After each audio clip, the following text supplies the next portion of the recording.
नमस्कार,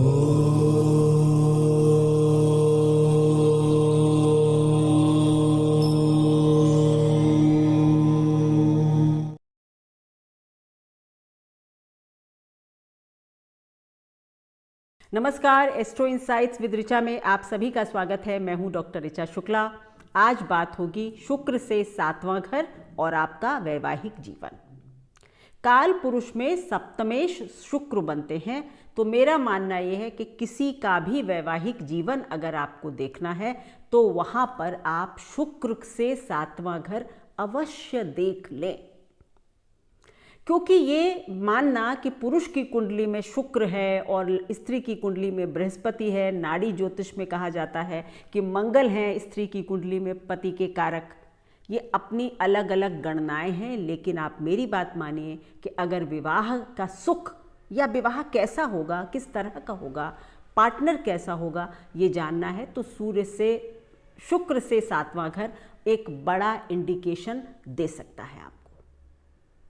तो चलिए आज इसी पर बात होगी, भावात भावम के सिद्धांत पर, कि काल पुरुष के सप्तमेश से सातवां घर कैसा है, यानी शुक्र से सातवां घर कैसा है। अगर शुक्र से सातवें घर में चंद्रमा बैठा होगा तो क्या होगा, आपका वैवाहिक जीवन बड़े उतार चढ़ाव से गुजरेगा। अगर चंद्रमा होगा आपके शुक्र से सातवें घर में तो एक इमोशनल उतार चढ़ाव की दुनिया आप देखेंगे। आपको इमोशनल जो एक स्थिरता होती है ना, आप चाहेंगे कि मेरी इमोशनल लाइफ बहुत स्टेबल हो, पर नहीं होगा। कभी तो आप सातवें आसमान पर आपका स्पाउस आपको पहुंचा देगा, इतना प्रेम करेगा, पर कभी आपको एकदम नीचे ले आएगा। आपको लगेगा ये हुआ क्या, इसको आज क्या हुआ। मतलब वो उसके अंदर काफ़ी मूड स्विंग्स आपको देखने को मिल सकते हैं।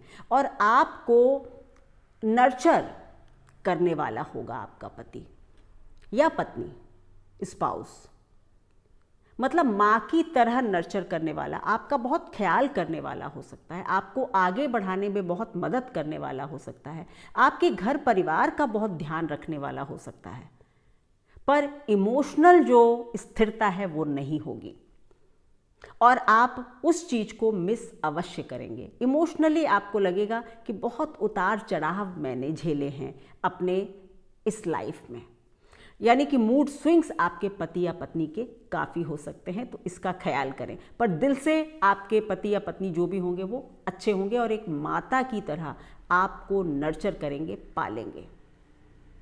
अगर मंगल होगा शुक्र से सातवें घर में तो जो भी आपका स्पाउस होगा उसका जो स्वभाव है वो काफ़ी एग्रेसिव हो सकता है, कंट्रोलिंग हो सकता है और बहुत पैशनेट रिलेशनशिप हो सकता है आप दोनों के बीच में, खास करके फिजिकल लेवल पर वो कंट्रोलिंग होगा।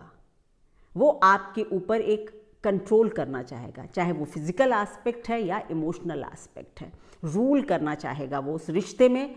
जिसके भी शुक्र से सातवें घर में मंगल होगा उसका पति या पत्नी जो है वो रिश्ते में रूल करेगा। या थोड़ा फाइटर भी होता है तो फाइटिंग स्पिरिट भी देता है, कई बार लड़ाई झगड़े भी आपके हो सकते हैं, लेकिन उनका जो मतलब ख़त्म होना है वो फिजिकल यूनियन से सब खत्म हो जाएगा। मतलब लड़ाई झगड़ा भी हो लेकिन आपका ये जो फिजिकल अट्रैक्शन का एक पक्ष है ये एक दूसरे के प्रति स्ट्रांग हो सकता है।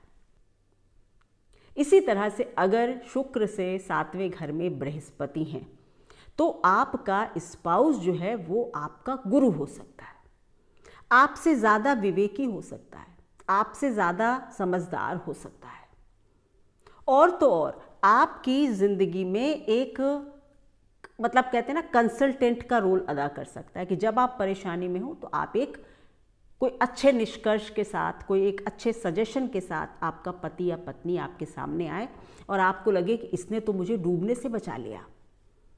लेकिन यहाँ पर क्या होगा, यहाँ पर एक दूसरे के बीच में सुपीरियॉरिटी की लड़ाई होगी। कौन सुपीरियर है, मैं या तुम? दोनों गुरु है ना, एक दैत्य गुरु है और एक देव गुरु है। तो कोई किसी से कम नहीं होगा, कोई किसी को बहुत ज़्यादा अप्रिशिएट नहीं करेगा। जैसे शुक्र और बुध है तो बहुत अप्रिसिएशन होगा एक दूसरे के लिए, शुक्र और बृहस्पति है तो कुछ खराब नहीं होगा, लेकिन कोई किसी को एक दूसरे से कम नहीं मानेगा। लेकिन यहाँ पर मेरा सजेशन होगा कि अगर आपकी कुंडली में शुक्र से 7वें घर में बृहस्पति हैं तो आपको अपने पति या पत्नी की बात सुन लेनी चाहिए और उनके विवेक पर या उनकी बुद्धि पर भरोसा करना चाहिए। आपको सही सलाह मिलेगी और आपका वैवाहिक जीवन अच्छा रहेगा। अभी यहाँ पर मैं आगे नहीं जाऊँगी कि वो किस फील्ड से जुड़े हो सकते हैं, सब कुछ आ सकता है ना, कि चंद्रमा है तो ये करेंगे, बुध है तो ये करेंगे, लेकिन अभी मैं एक आज इस पार्ट पर जा रही हूँ कि आपका रिश्ता कैसा होगा और आप उसको कैसे बेहतर कर सकते हैं। और शुक्र से 7वां घर जब कह रही हूँ तो जहाँ भी शुक्र बैठा हुआ है उसी जगह से काउंटिंग शुरू करेंगे और 7वां घर देखेंगे। सो बृहस्पति अगर है तो एक बराबरी होगी, एक दूसरे को बहुत ज़्यादा अप्रिसिएशन आप लोग नहीं करेंगे, लेकिन अगर एक दूसरे को अप्रिशिएट करने लगे, उनकी अच्छाइयों को मानने लगे तो रिश्ता बहुत खूबसूरत हो जाएगा, बहुत बढ़िया। दोनों शुभ ग्रह हैं, बहुत अच्छा हो सकता है। पर अगर ईगो रखेंगे तो फिर ये रिश्ता थोड़ा सा डिस्टेंस वाला हो जाता है कि जब ज़रूरत होती है तो एक दूसरे की मदद आप कर देंगे, लेकिन कोई किसी को ज़्यादा वेटेज नहीं देता। अगर शुक्र से 7वें घर में शनि है, शनि जो है वो क्या है कि हायरार्की में तो दास हैं, तो आपका जो भी पति या पत्नी होगा वो उसमें सर्विस की भावना बहुत होगी। सर्विस की भावना का मतलब होता है सेवा भावना। हार्ड वर्किंग होगा आपका पति या पत्नी, मतलब वो जल्दी गिव अप नहीं करेगा। लेकिन क्योंकि क्रूर ग्रह है तो 7वें घर यानी शुक्र से 7वें घर में अगर शनि है तो विवाह डिले हो सकता है। जिस तरह लग्न से मतलब 7वें घर से अगर शनि का संबंध बन जाता है तो डिले मैरिज हो जाती, मैरिज डिलेड होती है। इसी तरह अगर शुक्र से भी शनि का संबंध बनता है तो भी मैरिज होने में थोड़ी सी देर हो सकती है, डिले हो सकती है, क्योंकि वो क्या कर रहा है, शादी को दूर ढकेल रहा है, देर कर रहा है। किसी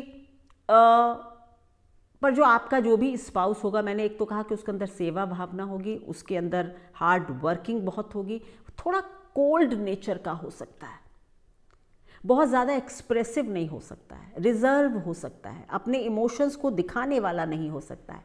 तो आपको उसको उसी तरह से समझना होगा। कोल्ड बिहेवियर का मतलब ये नहीं होगा कि वो आपकी केयर नहीं करते, बस एक्सप्रेस नहीं करते। तो जो कहा नहीं उसको सुनना होगा इस रिश्ते में, क्योंकि शनि और शुक्र आपस में मित्र हैं। तो अगर शनि सामने बैठा हुआ है तो भले ही लेट कर दे, एक्सप्रेसिव ना हो, लेकिन आपको हानि नहीं पहुंचाता, क्योंकि वो अपने मित्र को हानि नहीं पहुंचाएगा।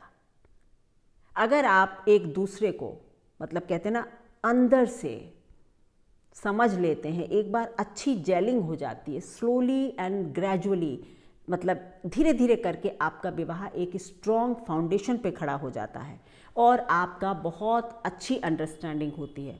एक बात और कि शुक्र के 7वें घर में अगर शनि होगा तो संभावना बनेगी कि एक विवाह या तो होते होते ना हो या एक इंगेजमेंट टूट जाए, लेकिन वो ब्लेसिंग इन डिस्गाइज समझिएगा।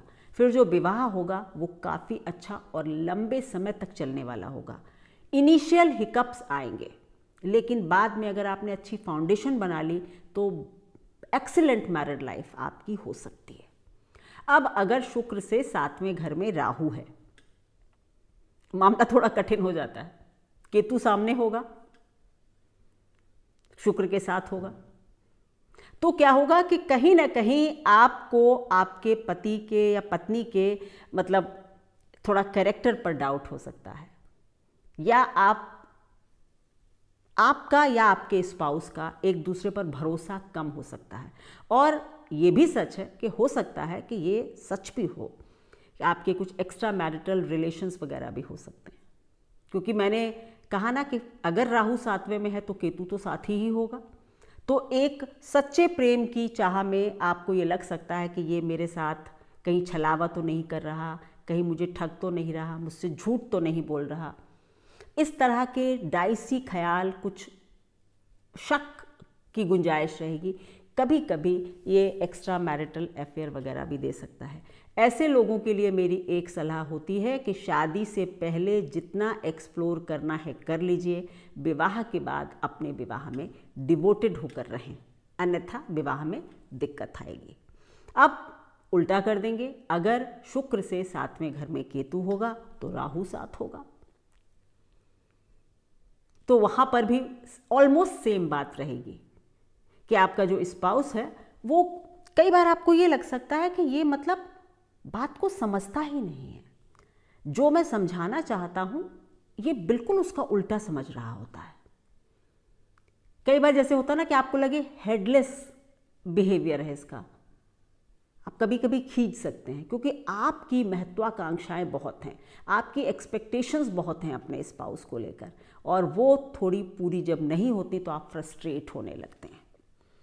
यहाँ पर आपको देखना होगा कि अगर शुक्र से 7वें घर में केतु है तो आपको अपने स्पाउस में देखना होगा कि कुछ स्पिरिचुअल क्वालिटीज़ हों। अगर स्पिरिचुअलिटी से जुड़ा हुआ पार्टनर होगा तो आपका वैवाहिक जीवन अच्छा चल जाएगा, अन्यथा दिक्कत होगी। अगर आप बहुत मटेरियल, फिजिकल, इस तरह की सक्सेस और ट्यूनिंग देख रहे हैं तो फिर शुक्र से 7वें घर में केतु थोड़ा डिस्टर्ब कर सकता है। बट अगर आप स्पिरिचुअलिटी ढूंढ रहे हैं और आपको, अगर आपका स्पाउस स्पिरिचुअल नेचर का है तो आपका विवाह ठीक चल जाएगा।